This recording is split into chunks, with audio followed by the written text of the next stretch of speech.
I like your quote. That's cute.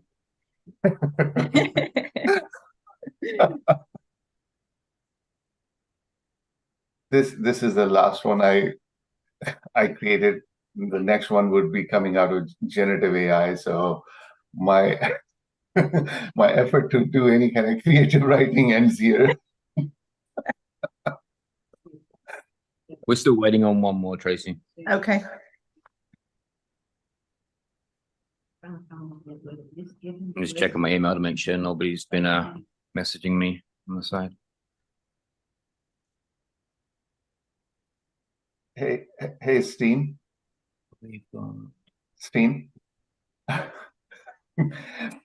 This is Feroz. Hey, can I give you a call after the meeting? Just a quick 5-minute call. Sure. Okay. I'll text you my number right here, and you can, if you can just send you my number. Okay, Tracy, I'm just assigning co-host to Feroz's stuff. One moment. And we do have a quorum, by the way. All right. So we're all set. Yep. All right. We get recording going. Okay. Good morning, members of the MagTech Advisory Group. This meeting is now called to order. No, I have to hang on a sec. For those around the table, please turn on your microphone when speaking. For those participating via Zoom, please state your name when making a comment or asking a question. The MAG public comment process allows members of the public to comment on items in today's agenda or on items that fall under MAG's jurisdiction. If you'd like to comment at today's meeting, please fill out a request to speak card located in the room and give it to the MAG staff. We will now begin the meeting with a roll call of all members. Thank you, Chair, members of the committee. Jeff Sheets. I think we have Shoemaker for Jeff. Yes, here. All right, thanks. Could you pop your, are you on video, Linda? I'm sorry. Do you have a camera? Just for just a moment so I can just see everybody. Oh, yes, sorry. It was in the middle of updating and it had shut the camera off. Sorry. Not a problem at all. I appreciate it. Thank you so much. Greg Platas. Jim Keane. Tom Bacon. Mike Chickarone. Present. Sasan Paridazadi. Feroz Machia. Here. Justin Fair. Chris Dalmoen. Steen Hambrick. Here. Kim Clark. Robert Fisher. Present. Tracy Mills. Here. Jared Morris. Present. Steve Holiday. Here. All right. And Phil Osm. And we do have a quorum. Excellent. Our next item is call to the audience. This is the opportunity for the public to comment on items that fall under MAG's jurisdiction that are not on the agenda or that are on the agenda for discussion and not for action. 15 minutes will be provided for the call to the audience unless the chair requests an exception to this limit.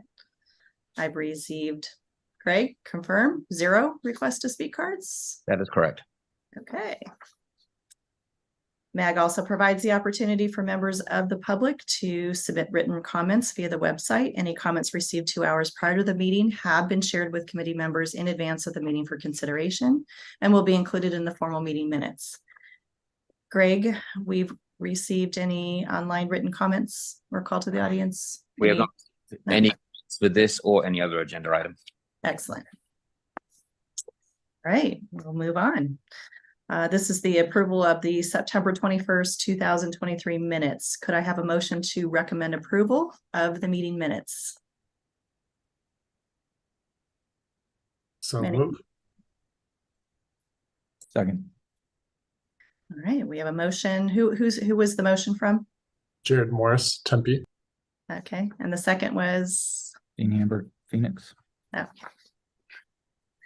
Can I have a voice vote of those in the room and those online? Those in favor say aye.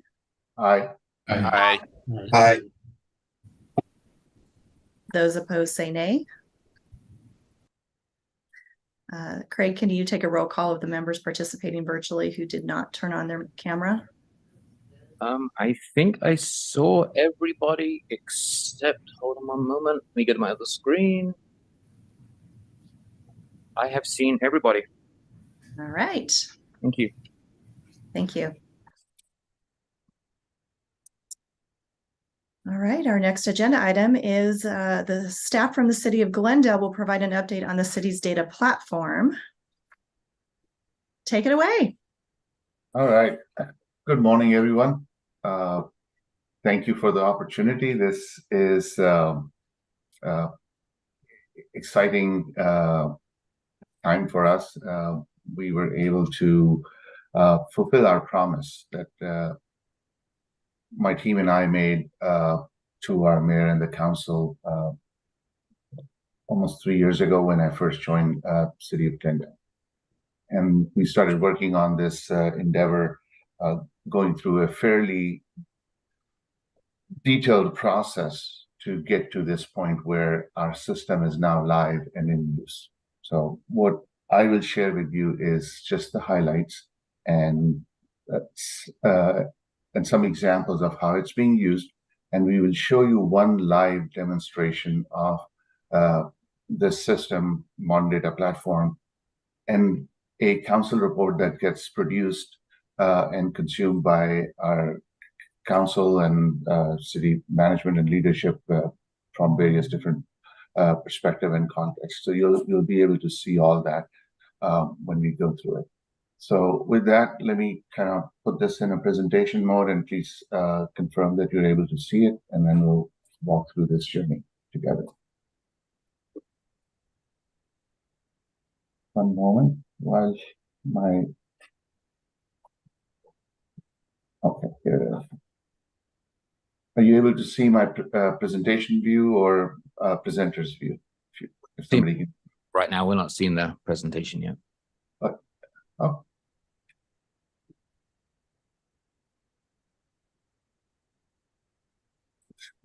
I can see the presentation. Oh, you It's not in presentation mode, but I can see it. how about now? We're still seeing your slides on the side, but I think Okay. that's okay. We can see I that. can switch. I can switch it. All I need to do is just this. Okay. So Perfect. Yep. this should be working properly now. All right. So let's just kind of set some context in terms of what this Modern Data Platform is and why we needed to have one. So this big discussion conversation around data-driven decision-making, AI comes into picture in these conversations. So we kind of kept those two high-level component into our effort and project here in terms of how do we provide capabilities to this city employees and ultimately to the citizens so they have the right information at the right time to make the decision, whatever decision that they happen to make. So our context when we started, we were looking at three things: data, algorithms, and AI. And I'll tell you why and why I approached it in this manner. But before joining Glendale, I was interested in this space, wrote about it also. And these three things come into picture quite often in our current scenario. And even before generative AI boom came about, when you talk about AI stuff, these three things play a major role. So we wanted to keep that context in mind, and you'll see that. At the same time, if you go further back in time, we saw headlines like this, right? Data is the new rules of competition. Economist had it, and many other magazines had it.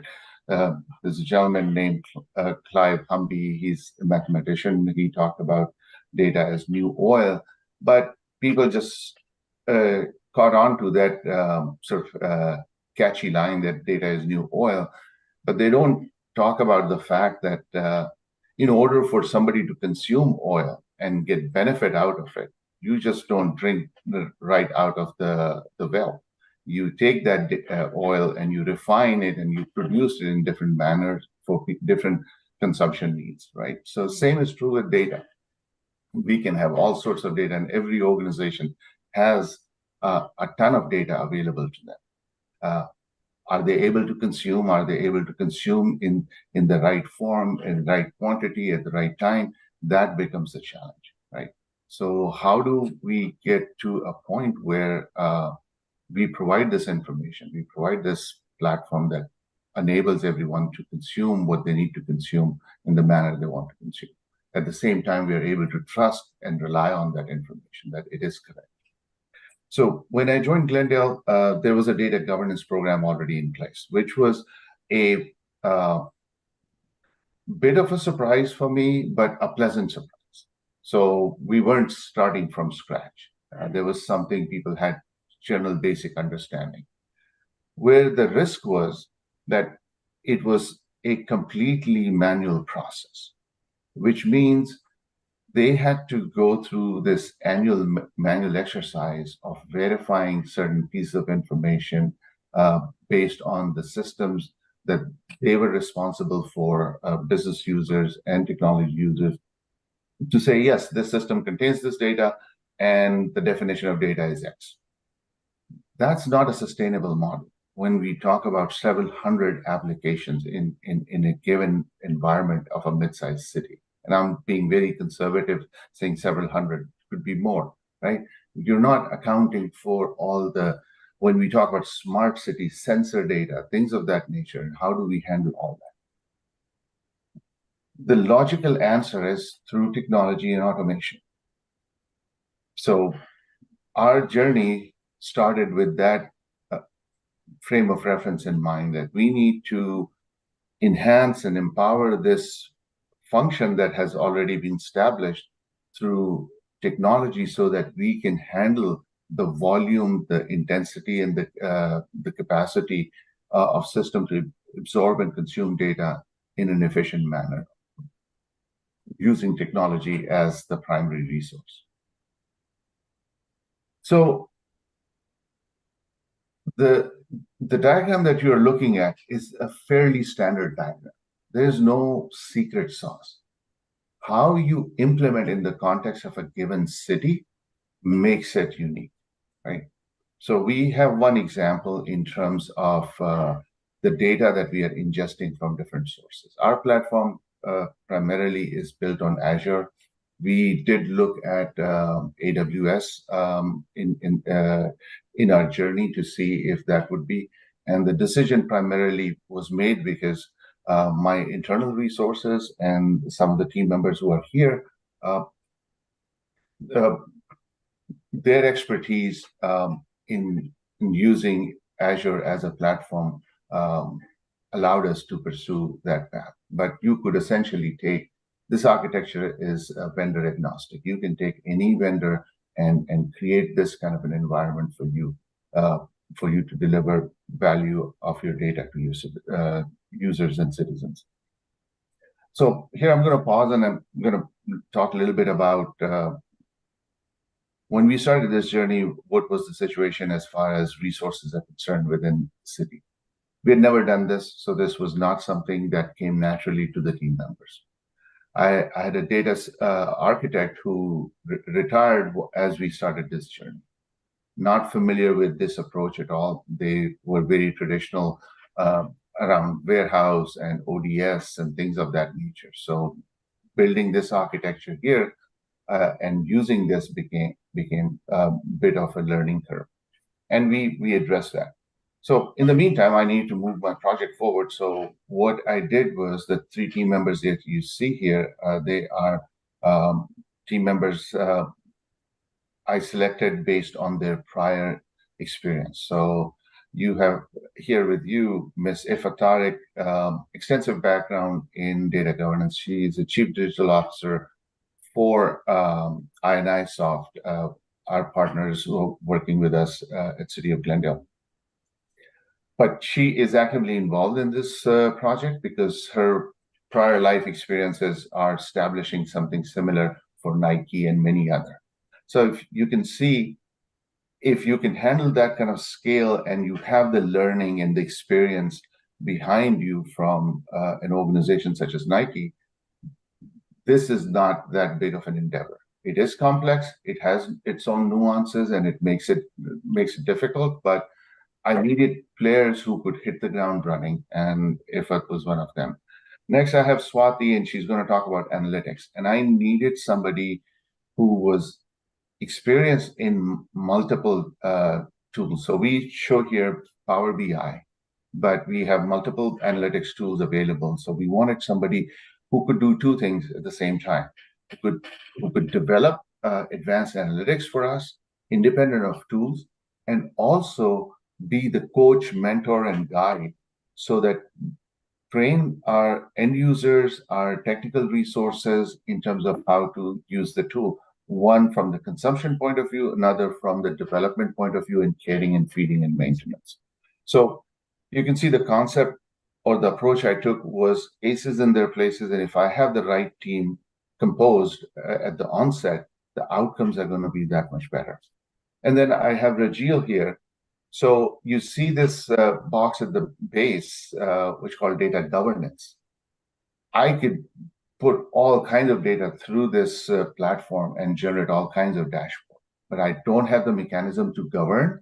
If I don't provide that capability to our performance management group who is responsible for data governance, then all this exercise is an exercise in futility, simply because we do not have the ability to establish the veracity of data, consistency of data, availability in a timely fashion. So we needed something that would allow us to do, and we are using here a tool called Collibra, and Rajil has extensive experience in implementing Collibra, utilizing it in various different business scenarios. So those are the three pillars I wanted to have in my team to take this idea forward. And you will see Swati and Rajil actually show you the live system and how it works with one example.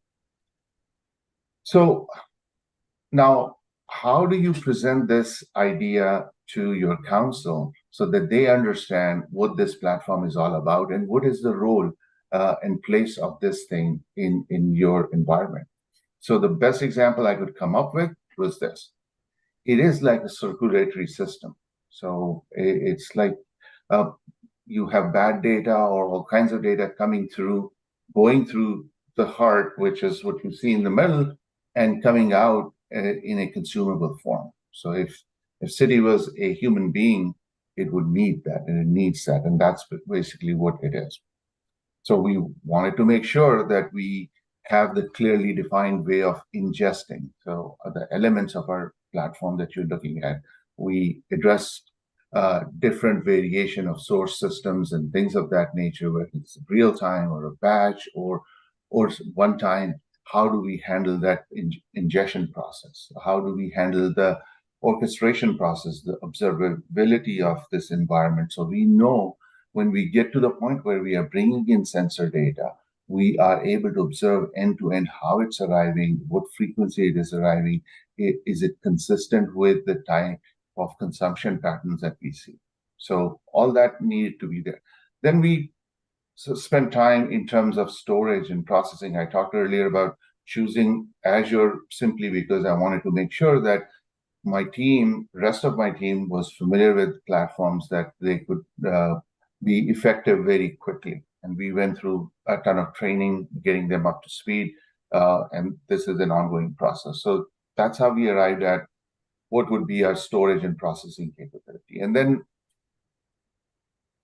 data lake is fantastic. Time to value is much faster because it's schema on read, not schema on write. So you're not going through all kind of mapping, but you still need a warehousing capability. So we looked at Snowflake. It's a cloud data warehouse, handles the some features of a data lake. So this was the right combination. So we settled on that. And then analytics side, we have Power BI, but we have Tableau in our environment. We have Crystal Report in certain specific area. We have OBIE, Oracle's BI capabilities in other areas, and a whole bunch of other specific tools. One big one that I would briefly talk about it in the next slide, you'll see that GIS. So we wanted to make sure that that was also part of the equation, and how do we handle that? Because that adds a significant amount of volume and different kind of analytics capability and the governance of that data. So all those things were taken into consideration. So our journey started in our fiscal 21-22 budget request, and the time we took in between was to figure out how do we do this right, so that it has scalability, it has flexibility and diversity in terms of use and systems that can connect to it. All those were part of this discussion and journey and planning. So when we get to, okay, so fine, this is an architectural marvel. What does it do, and how does it actually manifest itself in the use of knowledge and information for the end users? And the example you will see is the council report as a primary example, primary use case, because it has a use within the finance department and all the way up to mayor and the council. So that was our first use case. The governing principles or key practice area we were trying to address were those 5 key practice areas that are listed there. This is part of, you're familiar with open government data standards. So we wanted to make sure that whatever we build addresses those things. We also support fire and PD and emergency management. So they have their own unique CGIS requirements. We want to make sure that what we build addresses those, right? PCI, HIPAA, all those considerations were part of our planning process. And then we looked at all our partners and potential partners that we were working with to make sure that they have a view into what we were developing, and they can confirm or suggest changes so that we make this thing somewhat, to use the cliche, future-proof. But at the end, what we are trying to do is get rid of data science, right? That was the primary challenge. So that's how we came up with the solution. You see the diagram here. In the journey, we said, no, we need to address the data governance issue. That became a stretch goal for us. So you see a small architectural diagram around how the data governance piece works, and we'll see that. And in the end, you'll see the results. And Swati will talk more about how this dashboard came about, the kind of efficiencies, benefits, things of that nature, use of AI in the context of these reports. So she'll talk about all those things. So that's kind of one view of our modern data platform. But it's not a one-trick pony. It does many different things. So we'll talk about those. Back in July, Glendale was invited to participate in a workshop seminar organized by IDC, and they were talking about primarily sustainability. So as I was preparing to participate, this piece of information came across. And again, this is not new. This is our habitat. This is where we live. We know that the built environment, urban environment, is a big contributor of emission. And sustainability is a big topic globally. So how do we address this, and what do we do? And can we harness the power of AI and data to solve that problem? And it became even more relevant. I'm sure you all remember this ad that Apple came out with around the same time. Mother Nature needs a status report. Nice ad. All the kids, all the future generation, all the future citizens of the city, card-carrying member of Apple, this speaks to them. But that's one thing. Here and now, last year, our city manager declared stage 1 drought emergency. This stuff is real in our environment. So how do we harness the power of modern data platform? We produce all these GIS dashboards that our water services is using to monitor, manage, and report on our water conservation efforts. And that's another example of how we were able to leverage this platform that we spent time building and creating the capacity and flexibility in the environment. Another example I'll share with you, and we can go to the live demo after that. So our new fire chief was previously with City of Scottsdale. And when he joined, and this is where I couldn't be more lucky in the sense that I got partners within the city, all the way up from city manager's office down to individual departments who were on board and supporting us along the way. And without that support, none of this would have been possible. So my first meeting with Chief Freeberg was basically, the gist of it was, I need data. So my answer was, yes, please tell me what you need, what kind of data you need, we'll make it available for you. And he goes, I used to use these dashboard when I was in Scottsdale, so can we get something similar? So I said, if you can put us in touch with people in Scottsdale, we can get the details and we'll get to work and produce that for you. So what I'm showing you here is a example of something that we met with Scottsdale, understood what they were producing for the chief, and took that idea and basically improved upon it. So why I say this is because our challenges are collective. What we are solving here is very similar to what either you have already solved or you are in the middle of it. So this platform or any other such platform where we can do this sharing of information, I think it puts us as a region in a much more advantageous position. And this is just one example. Learning from one area, taking that idea and enhancing and improving. So what we did here that was different from what he was used to, he was looking at data only at a spatial level, GIS data. And we took a new feature of GIS and we created a temporal and spatial data. Now you can see your strategy in action and the impact of your strategy in a much more effective manner. You can take actions that are much more targeted and much more effective than if you were looking at information in just one dimension of space.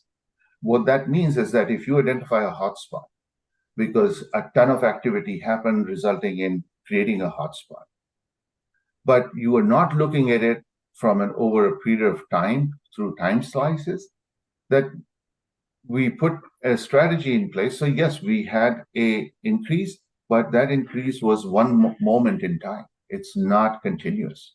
And there may be other places where hotspots would be developing, and we should focus on those. So time slicing helps you in that sense. And that's basically what we produce. But that's planning, future, all that. His need was to develop few things that were more operational in nature. We did that also. So these are operational reports that we needed to produce for our chief, and we were able to do that. This data is a shared data coming from Phoenix. We consume this data, bring it in, and produce this turnout report, travel report, response report, and they are all in use today. And you can drill down, you can drill up, so an executive can look at it, a person in the middle of an operation can look at it, so the context changes depending on where you are. But underneath this, we need to have capability to make sure that the veracity of data is there. We can trust this information, and that's where the governance plays a role. With that, I'm going to pause here. Any questions? If not, then I'm going to have Swati come in and walk you through one dashboard that we talked about. And then Rajil will follow and he will show you how the governance piece works in terms of these dashboards and reports that we developed using our modern data platform. So any questions I can answer.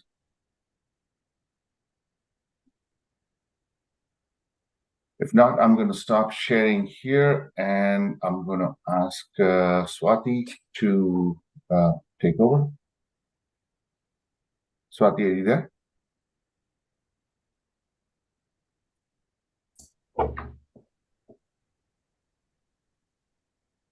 Sorry, we can't quite hear you, Swathi. And for us, great presentation so far. I think there was a lot of great things here that you were presenting on. I've had a chance to hear some of it, and we're implementing something similar, but hey, it's great to see you and many others guiding the way. So thank you for doing that. Yeah, absolutely. And if you bounce ideas off of us and have just kind of brainstorming session, we can certainly do that. So happy Absolutely. to. Swathi, Can I think you we hear hear me you. Yeah, absolutely. Okay. We're excited. Okay. I'm going to share my screen. Let me know if you can see it. Yeah, you're all set. We see it. Okay. Awesome. So before looking at the current architecture, I would like to walk you through the current report generating process, which was a manual process of exporting data into Excel, analyzing it, validating it, so it ties out at the summary and detail level, and then transforming it to populate the report. The report consists of over 40 tabs, which demands manual calculation month over month and adjusting formulas for every tab. This leaves a lot of room for error, and each of these tabs had to be manually reviewed and validated to make sure the numbers were correct before it was published. This entire process took over 3 hours. With the modern data platform, it will act as a single source of data, thereby eliminating multiple sources or maintenance of individual files. In the modern data platform, the data is firstly imported and transformed as structured information, which is then moved into a Snowflake. Let us review the pipelines that are displayed on the screen. With these pipelines, these, when triggered, are automatically run and download the data from Tyler Munis, which is our ERP system, into our Azure storage. Data in our Azure storage is then transformed and moved into Snowflake as structured data. By running these pipelines, we are reducing data handling and ensuring trustworthy data in the organization. With this, we have the structure in place to handle all future developments. Once the data is moved into Snowflake, our business intelligence tool, Power BI, connects to it for reporting purposes. The council report that you now see on the screen has been dynamically populated from Snowflake. The monthly council report, starting from index to all of the 41 tab, is automatically populated for every operating fund, which includes a summary in every page without any manual intervention. To show the AI component that Mr. Moshe was talking about, I would like you to refer to the narrative that's displayed on the screen. This narrative is entirely populated by analyzing the data that's underneath it, and which demonstrates the natural language processing ability of the tool. This narrative helps the users to understand the data, and to further explain, it also gives the ability and the flexibility for the users to add context to it, to add additional context to it. Now, this process is entirely dynamic and happens in minutes, thereby eliminating multiple hours of manual effort to generate the report. The report that is displayed on the screen has gone through a structured process of validation, which means standardized reports are generated and shared across the organization. Report created from our modern data platform is certified, which means that the data that is presented here can be traced back to its lineage. An example would be the term total budget that you see displayed on the screen. As we move forward in the presentation, you will hear Mr. Nambiar talk about the same budget, but in terms of business lineage in data governance. With that, I would like to turn over the presentation to Mr. Nambiar. Thank you.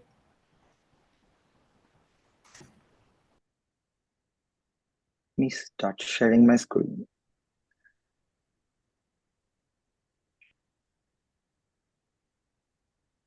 Okay, I hope you can see my screen, and it's with the Colibra page. Also. Okay, thank you, Swathi. So the current process for data governance from an administrative standpoint has a solid foundation, industry best practices, and research. The city has the knowledge, the culture, and the will to execute data governance, but lack the technology to support it. Currently, data is stored manually in Excels and data sheets. One of the fundamental process in governance is the data inventory. Data inventory refers to what information we have, where is it stored, and what is it used for, along with improving the quality of data for analysis. This here is achieved with the help of Collibra Cloud Intelligence Platform, as you see on the screen. Here, the homepage of Collibra, we can see how we are able to take all our disparate data sets and group them together in categories and types that best help us understand and maintain our data. We have all the data taxonomies, business terms, technical data, etc. Moving on to what we can see here is the business term. As you heard Swati speak about adopted budget being one of the report or business term we have, it can be classified with the help of data classification into various categories. We can have additional values that provide more value to the data by providing definition, where the source is, and where it's used for. We can also look at individual data sets throughout here and provide respective stewardship by providing roles into Collibra, using Collibra. We can also define the business terms to group them together and trace the data with the help of business lineage capability of Collibra. By referring to the business lineage capability, we can see where the data is originating from, what are the technical metadata that's been used, how the report is connected with the respective business term, how the application is connected and with the technical metadata as well as the reports, and which are the vendors that are being currently using the reports. So this is at a high level on how data can be viewed from the source to the target. Additionally, we also can embed the existing data report that Swati just showed in Power BI into Collibra and provide more technical perspective, which can be linked to the reports, making it a one-stop repository within Collibra. With this, I would like to hand over the presentation to Feroz. Thank you. Thank you, Swati. Thank you, Regio. So our thought was, rather than just go through a PowerPoint presentation, to give you a sneak preview of the system live in action.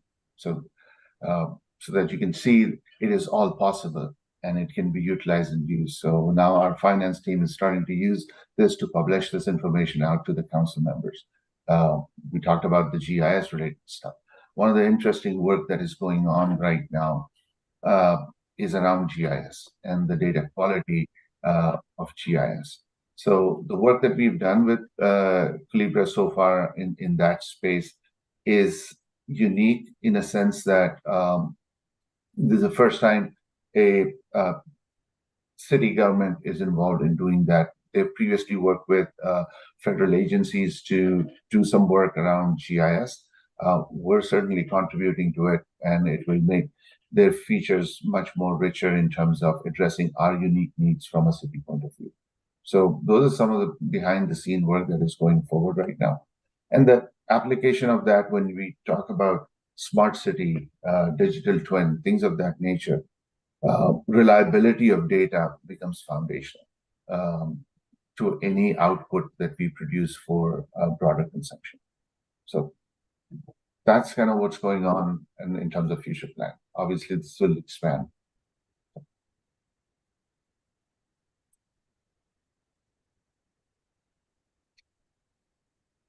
Any questions I can answer at this point? No, thank you. Is there any other questions from the membership? Hi, this is Steen from City Phoenix. Feroz, what was your business partner engagement to complete this work? So from city manager's office all the way to individual departments. I have certain situations to share that where we got into a bit of a tug of war, and that was primarily because there was a lack of clarity or understanding of what exactly we were trying to do. And we're not trying to take ownership of data, but we're trying to provide a capability that will make things easier for them, time to value, things of that nature. So those growing pains did come up, and they do come up from time to time.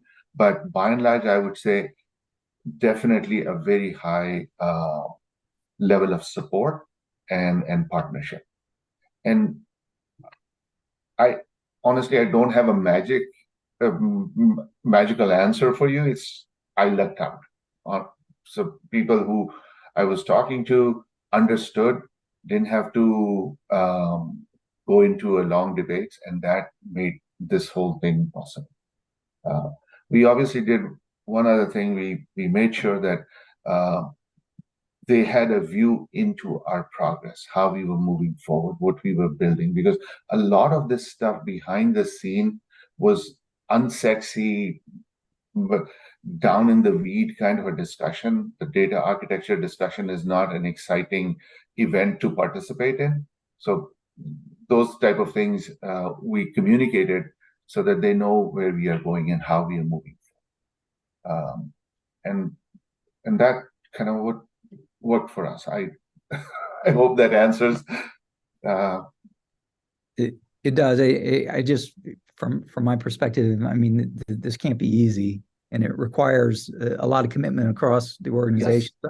Yes. I guess really what I was trying to figure out is who was kind of the business champion? Was it the city manager? Was it the CFO? Was it who was kind of championing? Yes. So city manager absolutely was a champion. They started this program, performance management group that reports to city manager, to make sure that we use data.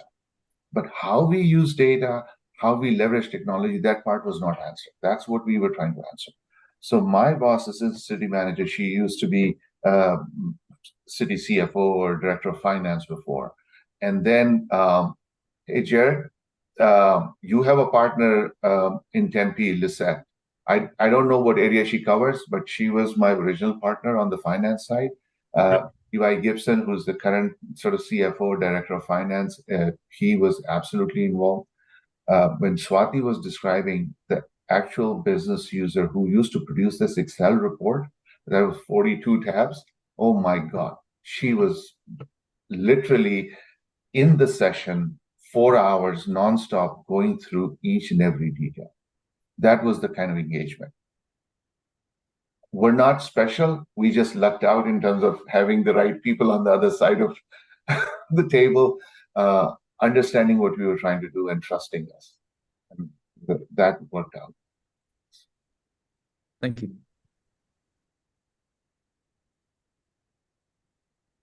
Well, thank you. Anybody else? All right. The next item on the agenda, but just wanted to mention something as we're finishing up Faraz. And Faraz, thanks for mentioning Lisette. Yeah, she is now our finance director, but also our deputy city manager also came from Glendale and was also, the previous finance director as well over in Glendale. So we've kind of we benefit from that cross experience, and they're very supportive of our funding on things as well. They're saying, hey, Glendale's doing it. Do we want to do the same thing that Faraz and those folks are doing? So it's we benefit each other that way. Both yeah, no, absolutely, yes. She was the big supporter. That's when things started, and then she moved on to Tempe. So yes, absolutely. Yeah. Well, Tracy, I'll take it with the next item. That sounds great. Yeah, let me just do my spiel because I think it's part of my script that this item was for information and discussion only. So now, Jared, take it away. This is your presentation on AI policy and governance, correct? Absolutely. And before I get started here, I just want to say that this presentation was developed for, directors across the city of Tempe. So it would be helpful for the public that look at this, but for this audience, you all may say, oh, this is a lot of things that we've heard before and maybe are more elementary than, the more advanced topics around AI. It's more focused on generative AI. But throughout the presentation, it just mentions AI as a blanket term because, again, this is for non-technical folks within the city of Tempe. So I will attempt to share my screen. We'll see how this goes. All right. Hopefully you can see the presentation here. Yes, we can see. All right, and I will get started. So there's just a couple of bullet points here.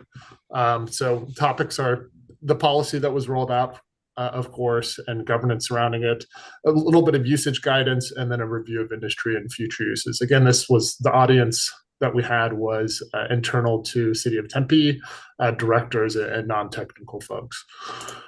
So first item, just talking about the City of Tempe's ethical artificial intelligence policy.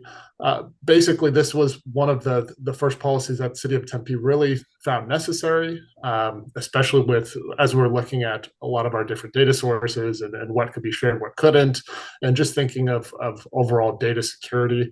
And from the policy, it has a couple provisions. Of course, we want to roll out anything that's beneficial AI-wise. We want to seek to eliminate any biases we can. And then, of course, we want to support public transparency of those technologies that we do move forward with at the City of Tempe.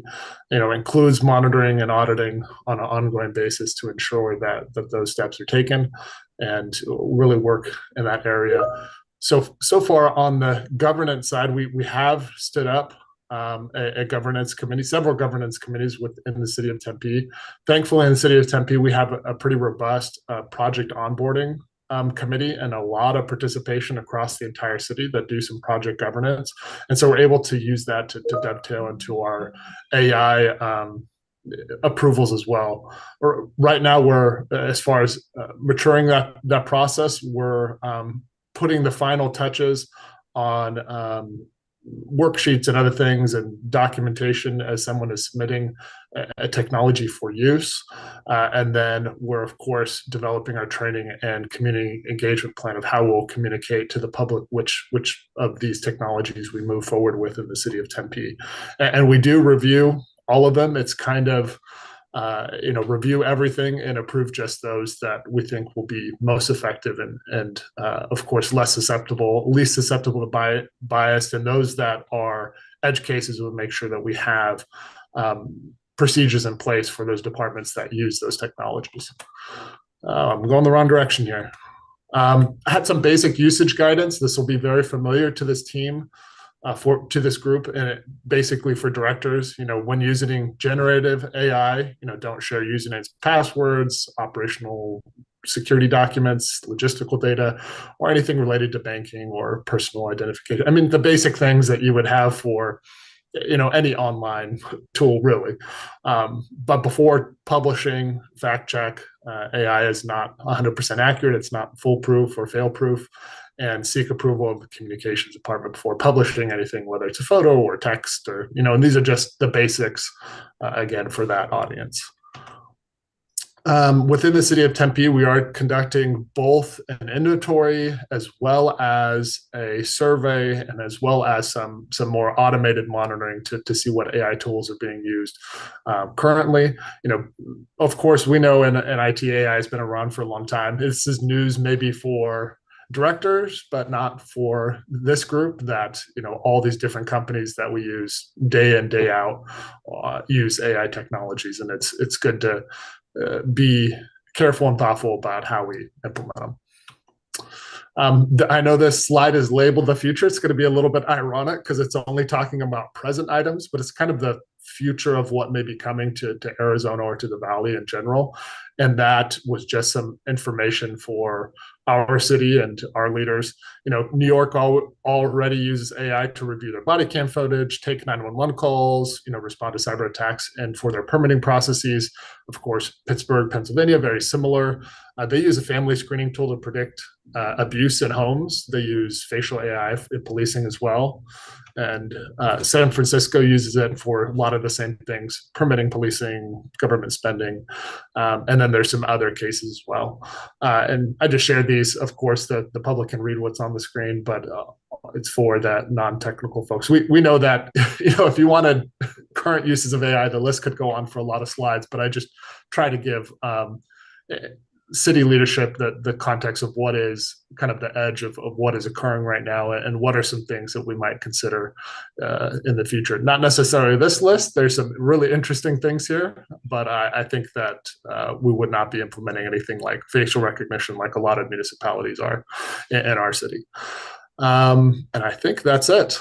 Very brief discussion and a very 1,000-foot view of AI. And I'm going to hopefully stop sharing here. There we go.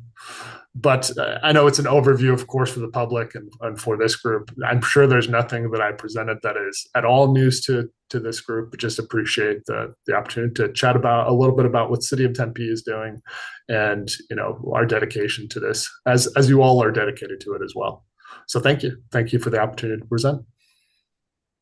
Well, thank you, Jared. Are there any questions from the membership? Just a high level question. I know this thing is just kind of an early stage in terms of governance and everything else. Are you introducing anything in terms of, from a process point of view, that is new when you are doing procurement of new technology to kind of identify Absolutely. the AI component and all that? Yeah, so we've included procurement rules that ask for vendors to, of course, to identify if they're using AI proactively. Okay. But in addition to that, you know, I think everyone in this group has seen those policies that come out of the White House and other places, and provisions for how companies will need to identify how they're using data, making sure that it's stored properly. You know, there's a lot of provisions from those other areas that we're including in our procurement rules. But thank you for us. Yes, that is a way that we're looking at proactively taking on some of these things. And the reason why I was asking is that, yes, the AI is a fascinating technology, and generative AI has put a new spotlight on it, all those things. But if we know our vendors, every time there is a new term, they turn that into a big marketing buzz. So now you take a look at legacy vendors and new vendors and a completely emerging technology. Everybody's talking about it. So when you're procuring it, how much detail can you get into when you're looking at a legacy vendor who has a new marketing material that says, oh, we use AI? So how much due diligence should you do there? And versus where you see there's a new product and a new player who's truly, you know, AI-based solution, you're going to definitely look at that. So that's the kind of challenge I see coming our way in terms of our assessment of solutions and technology.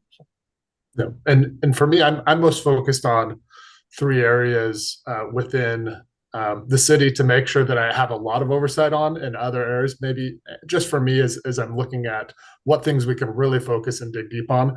And those are all applications related to HR, policing, as well as criminal justice. I think those are kind of the areas that I really want to get things right, and there's some issues of getting things wrong. My HR director today, right before this meeting, sent me an article and said, hey, do you know 2 lawyers in such and such a city just lost their job over using AI without disclosure? I was like, oh, I didn't know that. Oh, good to know. But that's kind of what I'm looking at is that criminal justice, policing, and HR primarily. I mean, probably I should add finance to that list too, but you know, that could be an issue too. But hey, thanks, Faraz, for the dialogue. Tracy, I have a question for Jared as well. City of Phoenix is finalizing its essentially its administrative regulation regarding AI, use of AI for city business. And the last piece that we're really trying to get our arms around is kind of, and you kind of touched on it, is the governance piece, is the oversight piece. And the one thing, and I've met with our city manager, and I expressed, you know, my interest, but also my reservations for the use of this within the city. And I've tried to make it clear that the CIO can't be responsible for how it's being used. We can set the guardrails, we can set the governance and the recommendations for, you know, how it can be used and things like that. But, you know, that we need broader oversight and broader coverage, and from a leadership perspective, from a, you know, departmental perspective, from a privacy perspective, you know, there's a number of players or a number of groups in here. So I was curious for Tempe, what does governance, or what does that oversight body look like for Tempe? And how is it going to add value when it comes to AI? Absolutely. So our governance group that we have is a broad-based group. We really have a lot of interest from different parties in this. I've sat in, governance meetings once or twice a week with different groups, and there's several different groups that are really interested, and that's from setting policy, that's from looking at our procurement rules. That it's really broad-based.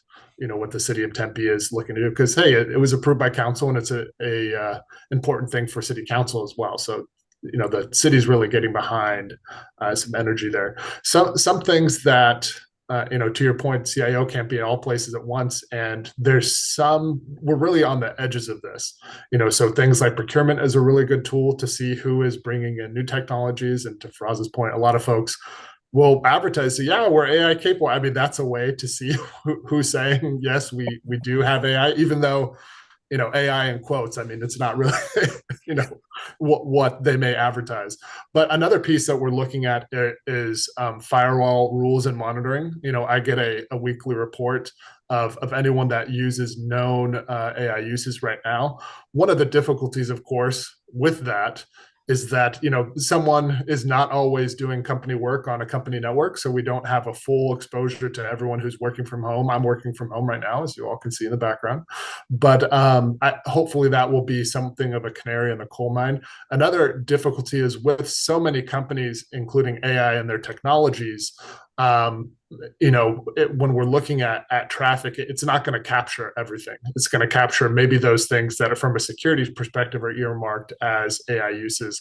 But I think that's primarily because we're still early on this as an industry. I mean, back at, a couple years ago, I mean, I would say many years ago, but it wasn't that long ago when social media companies came out. You'd have a new social media company every week.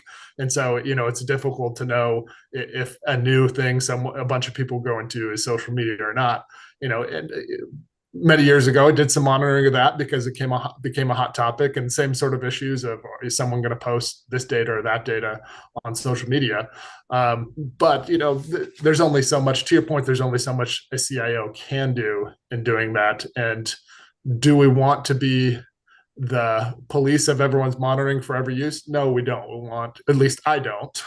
I want people to be able to do their job and to be thoughtful about it. And I just want to be aware of kind of what the trends are. And if I don't monitor that traffic to say, oh, you as an individual are using this AI component, but to look at, hey, a lot of people are starting to use this AI component. Should there be more communication out there? Should there be more a way to talk about, how we use these things safely? I can't fully 100% depend, even though many of them are very dependable and very excellent. I can't depend on directors and other folks within the organization to disseminate everything that I say down to their groups. So, there's some broad-based communication that helps me do. So hopefully I talked around the issue a little bit, or around that discussion a little bit, but, I think we're all dealing with, this is new, right? And we're trying to use those tools that we have to be able to do and confront the issues of today. But, those tools are going to lag behind the innovation a little bit on this. And so it's going to be a difficult road for all of us to try to make our way through. But I think it's all very doable in the longer term. So Thank you.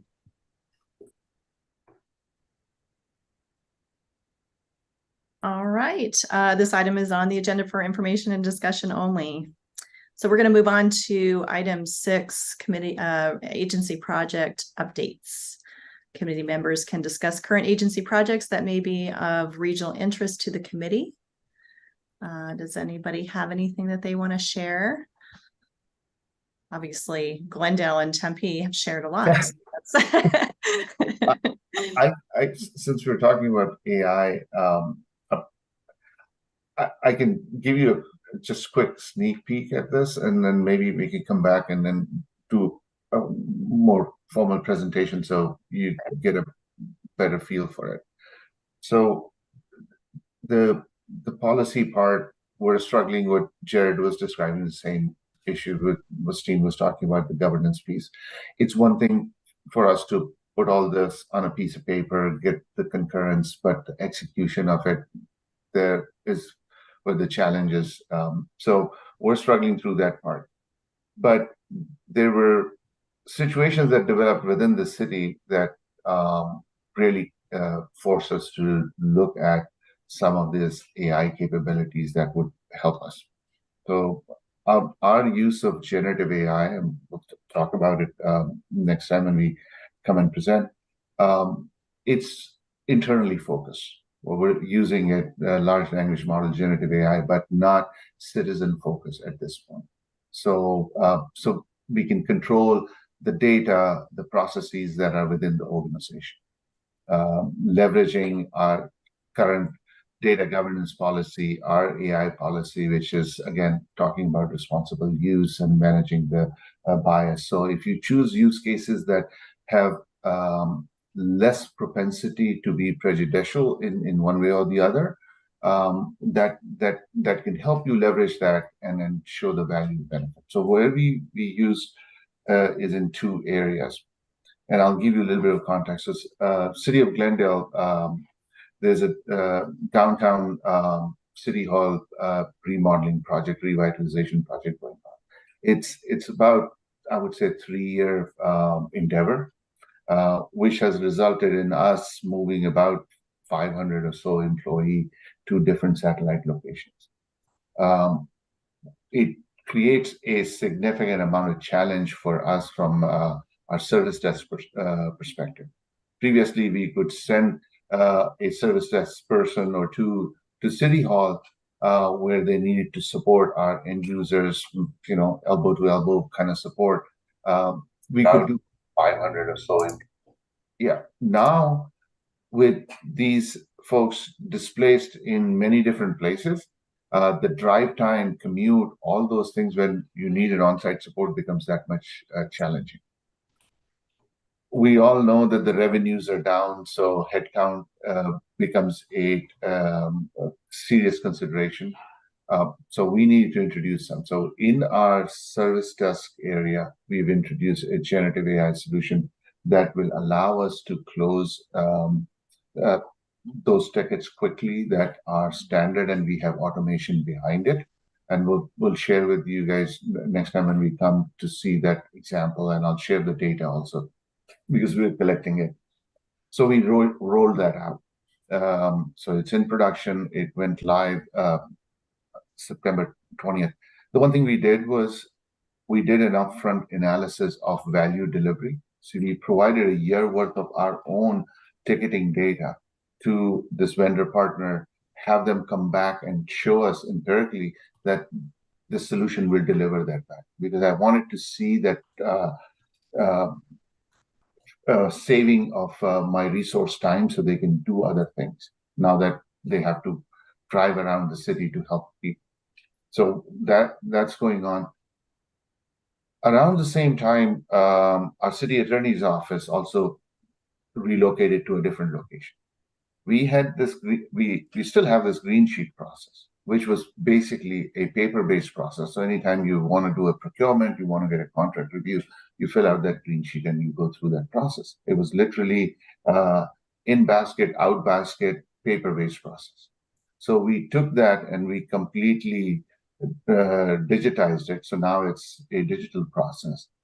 And in that process, we've added a generative AI component. So now if you're looking at, say you want to draft a contract and you want to use a specific PII clause that you have used, but you have 50 other contracts where different PII clauses have been used. Unless you know specifically that particular contract, that you can go to pull out that clause and put it in your contract that you're developing now, or you have to search through those 50 and then find the right one.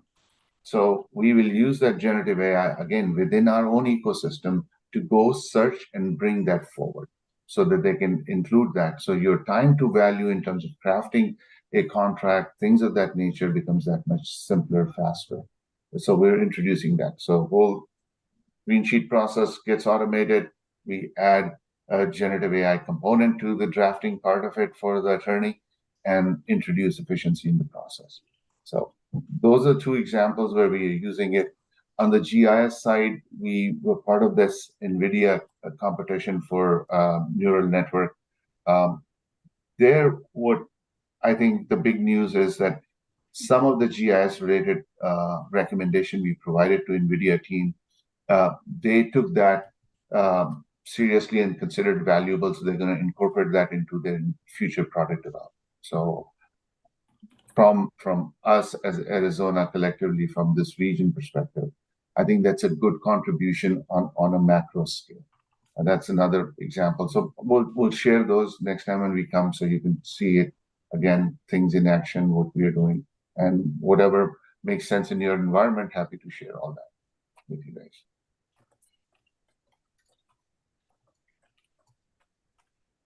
Thank you.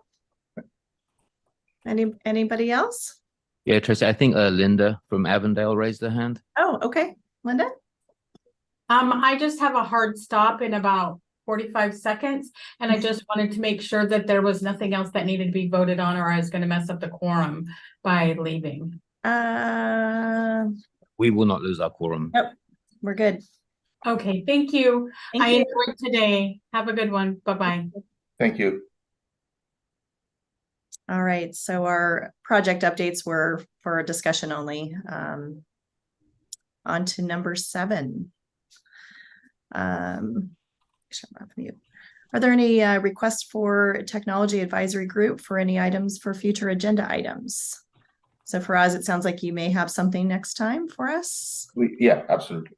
I talked about several. I'll pick one and bring one forward. Okay, great. Any others? Tracy, this is Craig. I have been speaking with Jared about his municipal fiber project. So if he is ready, we'll have that on the January agenda as well. Excellent. I present to council in December, so sure, yeah, that should be fine. We're excited about that one. Great. Hey, if people are excited, I'm happy to talk about it. I'm excited about it, but I don't want to monopolize the time. No, it's all good stuff. All right.